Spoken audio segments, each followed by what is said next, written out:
Last week, the Harris Center for Mental Health and IDD celebrated the groundbreaking of 26 supportive living apartments. Now, these apartments are going to provide crucial support for individuals with serious mental illness and a history of homelessness.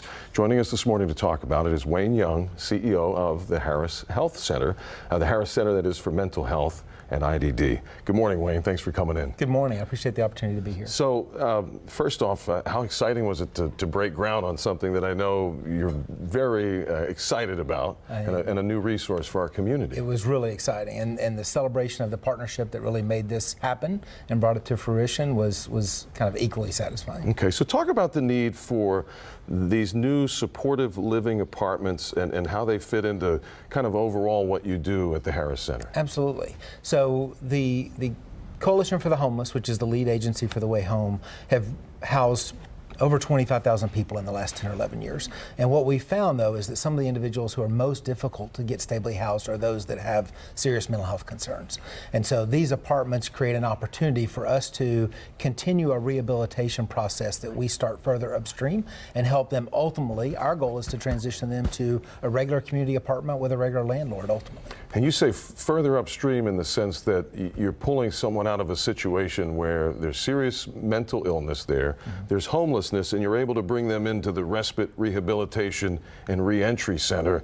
And what does that do? It gets the process of a life change? It does. So it is an opportunity to continue engaging those individuals that are unhoused and continue their recovery. Often we see people go into perhaps acute psychiatric hospitalizations, but you can't make the kind of transition needed in 7 or 8 days to go and live independently in the community. And so this provides a step down where we can engage in that rehabilitation process, support the individuals, and now we've added another tool to that toolkit that will help them stay perhaps a year or two with us while we continue to provide services on site. Okay, because what I'm hearing or at least I'm picturing a campus as you described it, where you have these various facilities where you could take an individual who's suffering and help them get to a point where are they completely out on their own now? They're self-sufficient? I mean, where's the goal? What's the goal? That is the goal for our residents. We will start them. It is a campus. We have the Respite Rehab and Reentry Center that has about 100 beds. We have several different programs that are all focused on supporting individuals that are at the intersection of homelessness, criminal justice involvement, and mental illness. And so as they stay in some of those programs for up to 6 months, this becomes a next step. And we hope that this is a short stay, maybe a year, year and a half, 2 years, and then we can help them transition to fully independent living in our community with obviously ongoing supports, but less intensive ones, so that we might be able to then use that apartment for the next person coming through. And you said, how long is this going to take to finish off these apartments? It's going to take about 15 months in terms of construction. We're hoping that about March of next year we'll have people moving in. That's fantastic. Now, so what do folks do now when they come into the Respite Rehab and Reentry Center? They come, they stay for a little bit, then they leave and they have to find somewhere to go to that next level, and they have to do that without as much help, maybe. Yeah, it doesn't have that dedicated, designated spot, and so they today might end up in a regular apartment building with a traditional landlord that might not have as much understanding of their condition. There are some transitional housing and some emergency shelters that sometimes individuals go to, but none of them are able to provide that level of intensive support that we're hoping to. Speaking of support, you talked about the various agencies that had to get involved and really to make this happen. Yeah.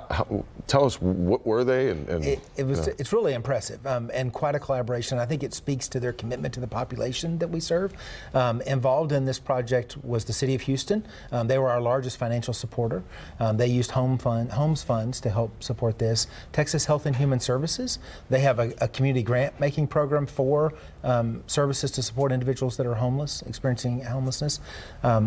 The Community Health Choice is our local managed Medicaid plan here in the community.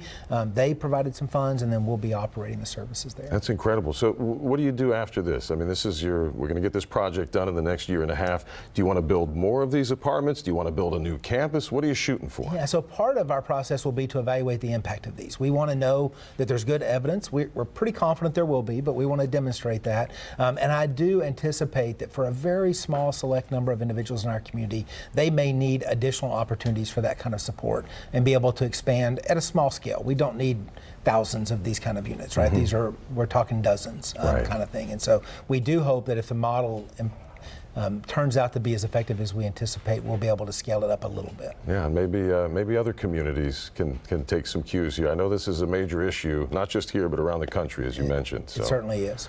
Wayne Young, CEO of the Harris Center for Mental Health and IDD. It's great to meet you, and thanks for coming in today. Really appreciate it. And a very important topic.